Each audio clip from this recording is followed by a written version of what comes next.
O Senhor esteja convosco. Ele está no meio de nós. Proclamação do Evangelho de Jesus Cristo segundo Mateus. Glória a vós, Senhor. Naquele tempo, dirigindo-se Jesus aos chefes dos sacerdotes e aos anciões do povo, disse-lhes: Escutai esta parábola. Certo proprietário plantou uma vinha, pôs uma cerca em volta, fez nela um lagar para esmagar as uvas e construiu uma torre de guarda. Depois, arrendou-a a vinhateiros e viajou para o estrangeiro. Quando chegou o tempo da colheita, o proprietário mandou seus empregados aos vinhateiros para receber seus frutos. Os vinhateiros, porém, agarraram os empregados, espancaram a um, mataram a outro e ao terceiro apedrejaram.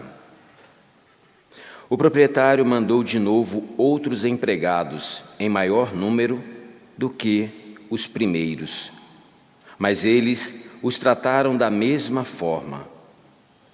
Finalmente, o proprietário enviou-lhe o seu filho, pensando: ao meu filho eles vão respeitar.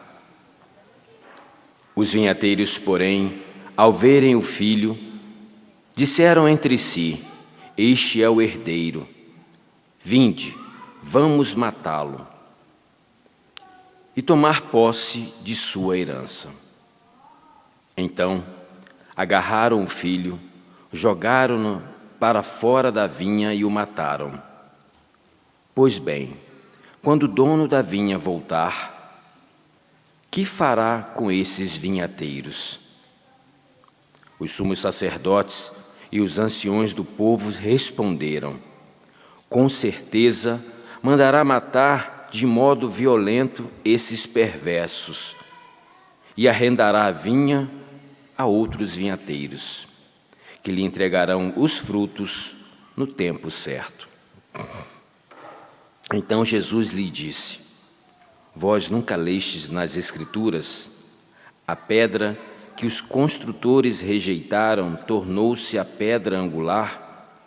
Isso foi feito pelo Senhor e é maravilhoso aos nossos olhos. Por isso, eu vos digo: o reino de Deus vos será tirado e será entregue a um povo que produzirá frutos. Os sumos sacerdotes e fariseus ouviram as palavras de Jesus e compreenderam que estavam falando deles. Procuraram prendê-lo, mas ficaram com medo das multidões, pois elas consideravam Jesus um profeta. Palavra da salvação. Glória a vós, Senhor. Que as palavras do Santo Evangelho perdoem os nossos pecados. Amém. Meus queridos irmãos, nós estamos nesta sexta-feira, hoje, na segunda semana da Quaresma. Estamos nos encaminhando para a Páscoa do Senhor, para a celebração onde nós, dentro do nosso coração, já vivemos, que é a ressurreição de Deus. E essa ressurreição nós comemoramos a cada celebração eucarística, isto é, a cada Santa Missa. Jesus está vivo para nós, mas esse tempo quaresmal é um tempo que nós, nos encontrando com o Senhor, podemos converter o nosso coração, ter mais uma oportunidade para essa conversão e saber que Jesus, vivo, ressuscitado, sim, Ele pode realizar maravilhas no nosso meio. Então, toda essa quaresma, todo esse retiro que nós estamos vivendo, retiro quaresmal, é justamente para fundamentar dentro do nosso coração aquilo que a gente já tem, a salvação conquistada por Cristo a cada um de nós. As leituras de hoje, dessa sexta-feira, traz para nós realidades importantíssimas. A primeira do Evangelho, onde Jesus, ele se coloca de novo através dessa parábola dizendo para mim e para você que nós somos alvo dessa misericórdia, nós somos alvo dessa salvação. Afinal de contas, muitos, no tempo de Jesus, não conseguiam absorver, apreender todo esse ensinamento. Para nós hoje é importante saber, Jesus ele morreu numa cruz, ele ressuscitou, ele passou por vários sofrimentos antes desta morte, mas ele está vivo, vivo para que eu e você, tendo acesso à salvação, que é o próprio Cristo, possamos também um dia nos encontrar com Ele, com todos os santos lá no céu. E que bonito será esse dia. Já pensou a gente encontrar com São Francisco? Tenho certeza que você tem um santo de devoção, né? Eu gosto muito de São Francisco, São Bento. Já pensou a gente um dia se encontrar com Nossa Senhora lá no céu, com aqueles que já nos precederam, os nossos parentes, os nossos amigos? Realmente será um dia fabuloso, maravilhoso. Mas para isso, a gente precisa de conversão. Para isso, a gente precisa de Deus. Para isso, a cada dia, uma luta. E às vezes essa luta tem que ser muito violenta. Não com os outros, mas com nós, com cada um de nós, né? Nós mesmos. A violência de querer buscar a salvação que Deus conquistou a cada um de nós pelo seu sangue derramado naquela cruz. A primeira leitura, você deve ter percebido, é uma leitura retirada do livro do Gênesis e traz para nós a história de um sonhador. José, sonhador, vivia muito bem com a sua família, e que bonito a gente ler o início dessa perícope, né? Onde José tinha a companhia dos irmãos, era muito amado pelo pai, parece que estava tudo indo muito bem. Acontece que, em determinado momento, aquele homem que tinha sonhos, aquele homem que tinha a sabedoria de Deus, gerou nos próprios irmãos um certo ciúmes, uma certa inveja. E como é ruim quando esse tipo de sentimento habita o coração dos homens, habita o coração do ser humano.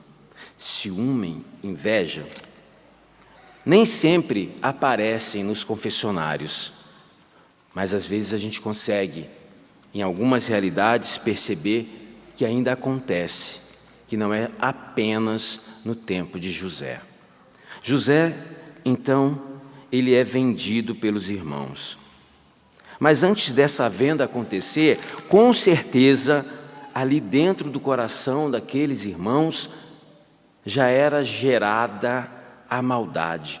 A maldade, ela não acontece de um dia para o outro. Hoje eu acordei e vou ser mal. Não. Ela é gestada, ela é trabalhada, ela é planejada. Nós somos pessoas do bem, graças a Deus nós somos cristãos, nós somos gente do bem. E a gente precisa entender que, sendo do bem, as nossas ações precisam ser boas, e não como aqueles irmãos.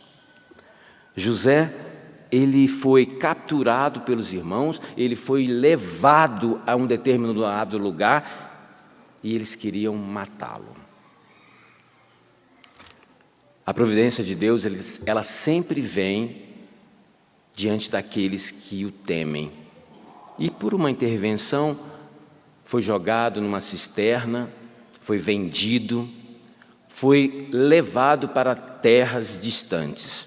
José, meus queridos, eu imagino aqui, não deve ter sido com muita delicadeza que ele foi jogado naquela cisterna. Eu imagino que José deve ter sofrido, primeiro pelo susto, a traição, a decepção, o engano, porque confiar em alguém e perceber que aquela pessoa não corresponde àquilo que é pelo menos o respeito, né? Todos nós deveríamos ser alvo do respeito. Todos nós merecemos o respeito. E essa sensação de que investiu tudo, né? Deu tudo, e de repente não tem nada. é como se a esperança desaparecesse, para tomar ali o lugar um total desespero, porque já não se tem mais nada, já não se sabe o que vai fazer. Com certeza não foi com tanta delicadeza que José foi colocado naquela cisterna. E aí eu imagino os pensamentos de José enquanto estava lá, porque demorou um tempo, né? Até tudo se organizar, até vir a caravana, até ter a negociação, até tirarem ele de dentro da cisterna. Quão grande foi o sofrimento daquele homem. Eu imagino que quando cada um de nós, e aí também me refiro a José, é ferido na sua confiança, é desapontado naquilo que vive, muitas vezes não consegue entender no momento que está acontecendo toda essa realidade. Talvez tenha acontecido isso que eu estou falando com José, talvez tenha sido pior, mas com certeza cada um de nós um dia já deve ter experimentado, no coração pelo menos, uma realidade que não foi tão confortável assim, que poderia ter sido diferente, que eu poderia ter sido melhor entendido, que as pessoas poderiam ter perguntado o que eu estava sentindo, mas na verdade tudo foi acontecendo e às vezes rendido, se tornando vítima, não teve a oportunidade nem de se defender. Olha, meus irmãos, a vingança, o ciúme e tudo aquilo que possa atrapalhar a vida das pessoas, e aqui eu falo dos relacionamentos, não é de Deus. Mas o que é de Deus é que Ele pode tirar, mesmo de realidades muito difíceis, um bem. Deus pode fazer isso na nossa vida, como fez na vida de José. Ele se tornou um grande administrador, o faraó gostou da sua administração, e José tinha tudo para, ferido por dentro, ferir quem estava por fora. Ele não fez essa escolha. A escolha de José foi curar o seu coração, converter, usar desse retiro, que para nós pode se chamar quaresma, mas para ele foi o retiro da vida, para fazer tudo diferente, mesmo diante daquilo que tinha sofrido. José preferiu ser livre. A liberdade acontece quando um coração, mesmo na dor, mesmo destruído, mesmo vivendo realidades bem difíceis, pode optar em perdoar. Tenho certeza que José fez a escolha certa. Tenho certeza que Deus abençoou José. E eu tenho mais certeza ainda que Deus nunca abandonou aquele que poderia ter se vingado, mas escolheu a vida, não só para si, mas também para os seus irmãos. A leitura vai continuar, depois você pode pegar lá, mas José, com o coração agradecido a Deus, foi capaz também de se emocionar ao poder ajudar aqueles que o traíram. E olha que bonito isso, né? Ajudar quem fez o mal. A ação de Deus é fundamental na vida de quem se decide amar. Basta se decidir, eu quero amar. A quaresma é esse tempo propício para que um novo recomeço aconteça na nossa vida. Porque nós não estamos sozinhos, nós estamos com Deus. Que Nossa Senhora, a Mãe da Esperança, nos ajude intercedendo por cada um de nós e assim escolher pelo amor, pela liberdade, pela vida, por deixar ser curado por Deus. Louvado seja nosso Senhor Jesus Cristo.